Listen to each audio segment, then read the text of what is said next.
그랬더니 결과가 어때요? 이야, 그냥 깔끔한 우상향 그래프를 그려줍니다. 이렇게 망가지니까 전략이 망가지고 있잖아요, 지금. 그쵸? 망가지고 있어요, 지금. 이게 손해 안 보면 다행이지, 그쵸? 하지만 이렇게 계산했더니 소소하게 용돈벌이 정도 할 수 있겠구나. 그쵸? 안녕하세요, 개만합니다. 이번 시간에는 국내 상장된 레버리지 ETF들로 구성된 포트폴리오로 수익을 내는 전략을 소개를 해드릴게요. 완벽한 우상향 레버리지 ETF 위아래 변동성 돌파 전략, 연봉이 30% 이상, MDD 10% 이하. 이것만 보면 정말 어마무시한 전략이죠. 자, 진짜로 그런지 볼게요. 이전 영상에서 섹터 ETF 돌파 전략이라는 걸 만들었었어요. 근데 그 전략을 보면은 포트폴리오에 구성된 ETF들 중에서 가장 잘 나가는, 거래대금이 가장 좋은 ETF를 선정해서 그걸로 돌파 매매를 해서 수익을 내는 건데, 최근 몇 년간 보면 2차전지만 주구장창 매매를 하고 있어요. 그래서 2차전지 ETF만 이렇게 매매를 하는 게 맞을까? 다른 ETF들은 아예 매매하면 안 돼? 이런 생각이 드는 게 첫 번째였고요. 그 다음에는 이거였죠. 2차전지가 그렇게 핫하면 레버리지를 매매하면 더 좋은 거 아니야? 그래서 찾아봤더니 레버리지 ETF가 있더라고요. 그래서 이 레버리지 ETF로 전략을 이런 식으로 돌려봤어요. 오늘 시가에 전일 고가 빼기 전일 저가 곱하기 0.3을 곱해서 이거를 돌파하는 가격, 이거를 돌파하면 매수하고요. 반대로 매일매일 시가 빼기 전일 고가 빼기 전일 저가, 그죠? 전일의 변동성에 0.1을 곱한 만큼 떨어지면 스탑, 그때 매도하는 거예요. 이렇게 심플한 전략으로 백테스팅을 해봤더니 물론 이런 구간도 있긴 하지만 나름 괜찮은 수익률을 얻는 성과가 나오더라고요. 그래서 아까 제가 얘기했지만 한 개 ETF를 모두 집중적으로 매매하면 아무래도 슬리피지 같은 게 일어날 수 있겠죠. 가격 왜곡이 일어날 수 있어요. 물론 ETF라는 것은 LP, 유동성 공급자가 있기 때문에 그들이 호가창을 메워주긴 하지만 너무 많은 물량이 쏟아지면은 뚫릴 수도 있는 거죠. 그래서 이렇게 생각을 했죠. 여러 개의 ETF에 분산 투자하는 거죠. 이 돌파 전략을 통해 수익을 낼 수 있는 ETF들로 제가 포트폴리오를 꾸려봤어요. 그래서 이런 그래프를 그리는 ETF들을 찾은 거죠. 뭐 이런 그래프요. 그러니까 등락이 있대 우상향하는 그래프를 그리는 ETF들을 선정을 했어요. 이렇게 포트폴리오를 구성한 거죠. 자, 엄청나게 많아요. 근데 크게 국내 지수 및 섹터 레버리지가 있고요. 그 다음에 해외 글로벌 레버리지가 있습니다. 그래서 이렇게 백테스팅을 해봤어요. 매수금을 사이좋게 나눠서 이 전략으로 매수 매도 한 거죠. 그랬더니 결과가 어때요? 이야, 그냥 깔끔한 우상향 그래프를 그려줍니다. MDD도 이야 10%도 안 돼요. 보세요. 그냥 MDD가 10%도 안 되고 수익률은 1000%, 이게 연봉이 30%가 넘어가요. 어마무시한 거죠. 그리고 조금 더 날카롭게 조건을 걸어서 이 유니버스 중에서 RSI 지표가 가장 높은 상위 탑 5만 또 매매하게끔 했어요. 그랬더니 어떻게 됐느냐? 이야, 수익률이 더 늘어났어요. 그렇죠? 자, 그래서 신나게 투자를 했죠. 자동매매봇을 만들었고요. 이 실제로 자동매매하는 봇은 여기서 다운로드 할 수 있어요. 여러분들 관심 있으시다면 제 블로그 링크, 이 유튜브 영상에 댓글에 혹은 설명글에 링크가 있으니까 찾아서 들어오세요. 실제로 이 전략을 굴릴 수가 있어요. 이 콘텐츠를 많은 분들이 지금 사용하고 계세요. 실제로 전략을 추가할 때마다 괜찮네? 그러면 사용하시는 거죠. 그래서 실제로 매매를 하고 수익을 내고요. 그런데 문제가 생겼습니다. 연봉이 37%에 MDD가 10%도 안 되는 이 완벽한 전략을 지금 매매를 하고 있는데요. 자동으로요. 그런데 문제가 생겼단 말이죠. 그러니까 말 그대로 수익률도 엄청 좋고 MDD도 좋아요. 근데 반전이 있었어요. 뭐냐면 거래량이 없어도 너무 없는 거예요. 아까 우리 포트폴리오에 지금 보시면 이런 ETF들이 있잖아요. 레버리지 ETF들. 저는 당연히 거래량이 없어도 LP들이 제대로 활동을 할 줄 알았거든요. 매수 매도 효과를 촘촘하게 방어벽을 쌓아놔야 되는데 이게 없는 거야. 그래서 뚫리는 거죠. 그래서 보시면 자, 이런 그래프가 보이는 거예요. 실제로 이 레버리지 ETF 전략을 굴렸는데 시장가로 매도 처리를 해버리니까 쑥쑥쑥쑥쑥 해가지고 이때 판 사람은 엄청난 손해를 본 거죠. 그쵸?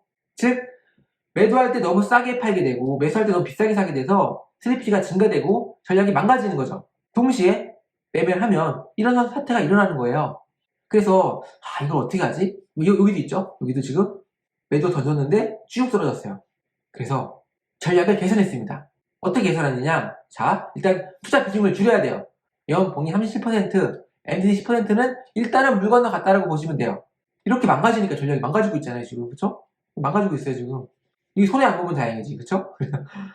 그래서 여기에 많은 돈 투자하면 안 돼요, 일단. 많은 돈 투자하면 안 되기 때문에 그래서 이렇게 줄이는 거고요. 그리고 최대한 매수 단가를 맞추면 돼요.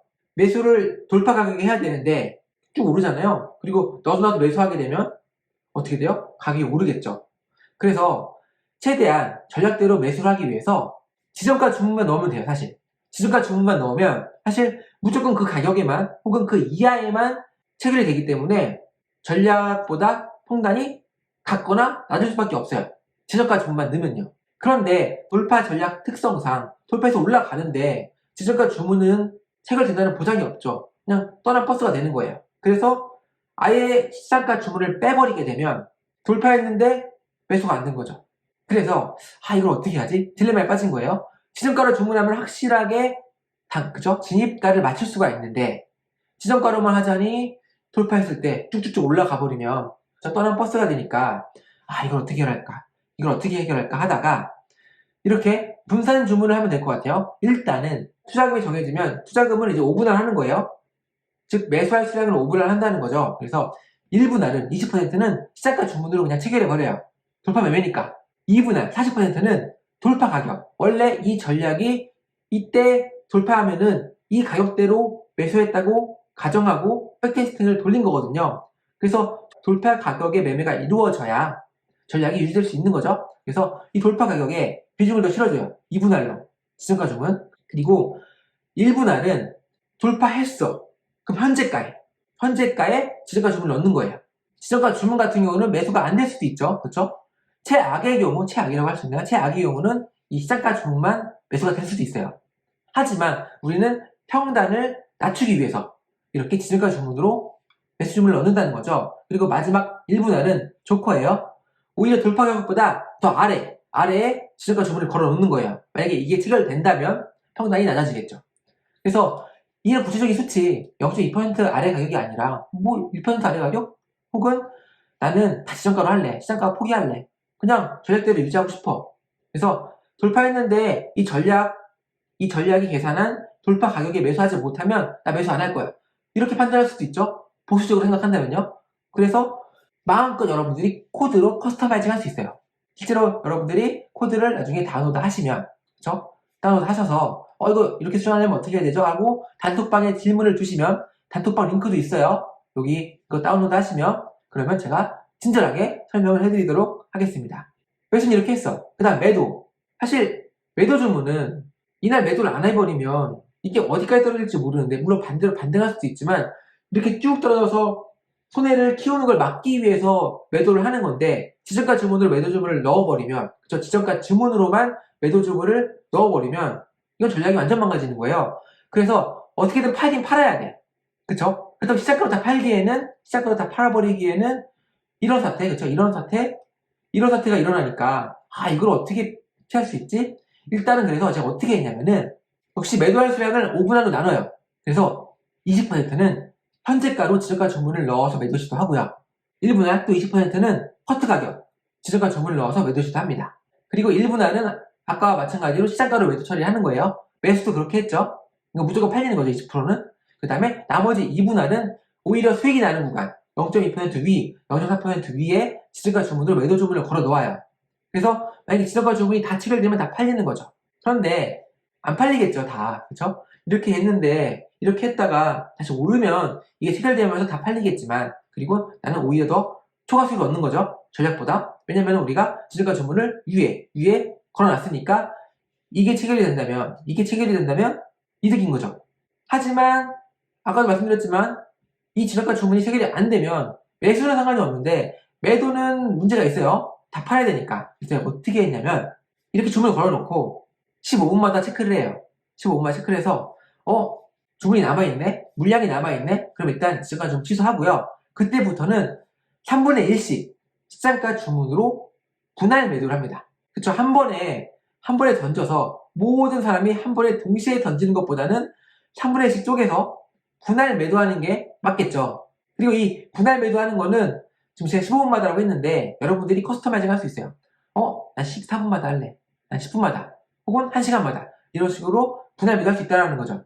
더 디테일하고 자세한 내용은 코드에 있고 블로그에 나와 있으니까 체크를 해보세요. 그래서 이렇게 계산했더니 소소하게 매일매일은 아니죠. 이렇게 용돈벌이를 할 수도 있다. 즉 아까 봤던 정말 연봉이 37%의 그 수익률은 못 누리죠. 왜? 매수할 때 다 매수가 안 될 수도 있고요. 매도할 때도 슬립시가 크기 때문에 연봉이 30%는 허황된 꿈이었다. 하지만 이렇게 계산했더니 소소하게 용돈벌이 정도 할 수 있겠구나. 그쵸? 사실 이 전략은 실제 백테스팅 결과랑 실제 매매랑 괴리가 벌어지는 그런 전략이었어요. 왜냐면 매매 대상이 너무 거래대금도 없고 또 LP가 제대로 활동도 안 해서 그쵸? 밑꼬리 그래서 비싸게 사고 싸게 파니까 이 전략이 망가질 수밖에 없는 거죠. 하지만 아까의 과정을 통해서 최대한 개선을 해봤고요. 퀀트에서 그쵸? 이렇게 전략을 만들어서 백테스팅 해보고 전략을 만들었어. 실제로 이 매매를 해야 되잖아요. 이 매매를 수행하는 과정을 잘 설계하는 것도 중요해요.